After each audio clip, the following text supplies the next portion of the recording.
A minha oração já foi alvo de críticas. Vocês conseguem imaginar isso? Porque quando eu orava no início, eu não orava pedindo anjos de fogo, eu pedia 8 serafins.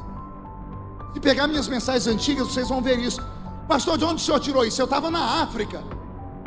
Eu fui para a África como um menino. Me convidaram para pregar. Eu não entendia nada de batalha espiritual. O assembleiano não se mete com essas coisas. E eu fui apenas para mais uma cruzada. Quando eu cheguei no aeroporto de Angola, isso há 28 anos atrás, quando eu estava na fila da imigração, um homem aqui atrás de mim, um africano de quase 2 metros de altura, terno, gravata, pastinha de executivo, era um executivo do país.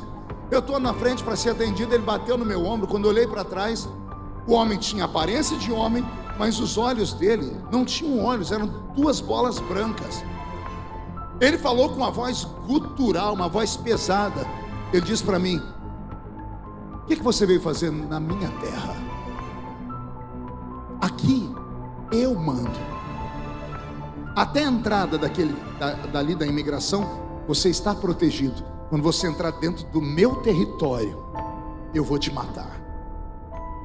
Eu não entendi nada. Quando eu fui falar com ele, ele piscou o olho, voltou, os olhos dele ficou normal. Eu não estava falando com um homem, era uma entidade. Mas eu nunca estudei sobre isso. Eu pisei dentro do país, atravessei a imigração. A irmã Ceci, uma empresária portuguesa que foi quem me levou, ela me tirou dali. Eu dentro do carro comecei a passar mal. Fui para o apartamento dela, me tranquei no quarto. Um espírito de loucura tomou conta da minha mente. Eu bati a cabeça na parede.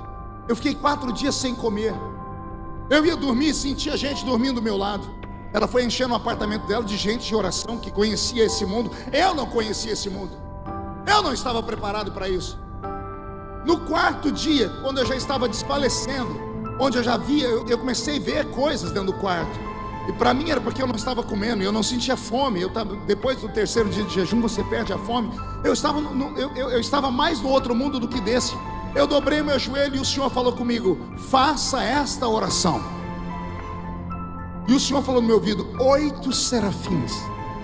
O Senhor disse: olha os 4 cantos do quarto. Eu olhei e disse: peça para que eu coloque 2 em cada canto desse quarto. E quando eu falei: Senhor, mande 8 serafins, 2 naquele canto, 2 nesse, 2 nesse e 2 nesse. Quando eu terminei de fazer isso, explodiu algo dentro do quarto, um barulho que quase tremeu o apartamento. O quarto foi tomado por uma fumaça, mas era uma fumaça fedida. Depois eu descobri o tal do enxofre. Eu fiquei todo arrepiado, consegui levantar, botei a mão na maçaneta da porta. Quando eu abri, os irmãos estavam na porta olhando. O que foi que aconteceu? Eu disse: está cheio de fumaça. Uma irmã entrou orando em línguas e disse: o diabo foi embora, o Senhor te fortaleceu.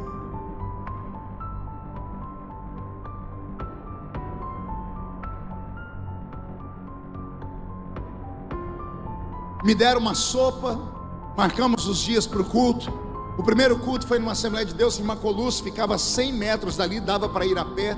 O país estava todo destruído com guerras, muitas pessoas mutiladas no meio da rua. Eu fui andando do apartamento dela de baixo até chegar na igreja. Se não caiu no meio da rua umas 50 pessoas endemoniadas, não caiu ninguém. Eu não falava nada, eu passava perto das pessoas, elas caíam estribuchando no chão.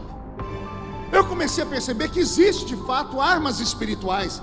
Existe de fato profundezas espirituais que nós não conhecemos. Não conhecemos porque temos medo de entrar nas águas.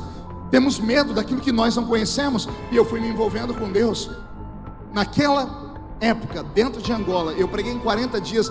Foi a primeira vez que eu vi milagres acontecerem, ossos nascerem onde não tinham, pessoas serem curadas de forma miraculosa. Eu voltei para o Brasil com uma outra visão. Fui sentar com os meus pais, eles disseram: calma, cuidado para não ficar fanático. Comecei a fazer as minhas orações por onde eu ia. Senhor, manda anjos ali, anjos aqui. Eu fui chamado pelos pastores mais conhecidos desse Brasil. Me lembro como se fosse hoje em São Paulo, num shopping. Marcaram comigo uma reunião numa sala fechada e disseram: olha, você tem que parar de ficar pedindo anjo na sua oração. Eu falei: por quê? Porque os anjos que você está pedindo são anjos que ficam apenas diante do trono de Deus, que são serafins. Eles não descem à terra, são anjos disso ou daquilo. E me deram uma sistemática teológica. Aí eu falei: mas se eles ficam no céu, como é que eles queimaram os lábios de Isaías? Está escrito que Isaías, no ano em que morreu o rei Uzias, eu vi o Senhor assentado no alto e sublime trono. Os anjos voavam acima do trono de Deus. E eu disse: eis que estou perecendo porque os meus lábios são impuros.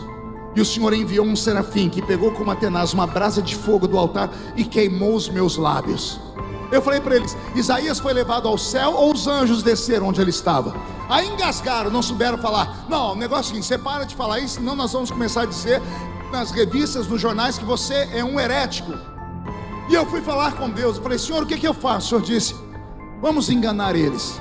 Continua orando, só não pede 8 anjos, só pede para eu mandar anjos de fogo. E por quê? Porque a palavra seraf significa aquele que arde em fogo.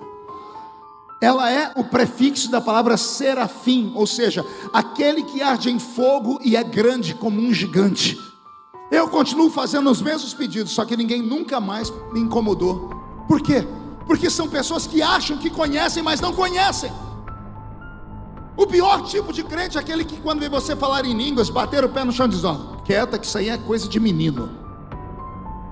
Se as pessoas soubessem o que acontece com um crente que leva ele para esse nível, quando ele praticamente é possuído e ele perde o controle sobre os seus membros, sobre a perna e braço, não é que ele não sabe o que está acontecendo. O crente cheio do Espírito Santo sabe exatamente o que está acontecendo, só que ele não consegue se controlar. Tamanho é o gozo, tamanho é a alegria, porque o sobrenatural divino possuiu o natural da terra. As pessoas que ridicularizam o movimento pentecostal é porque nunca experimentaram. E se tem algum aqui, de repente deve ter um espião aí, de repente tem alguém ouvindo pela internet, cuidado, é melhor ficar onde você está, não venha, porque esse negócio pega.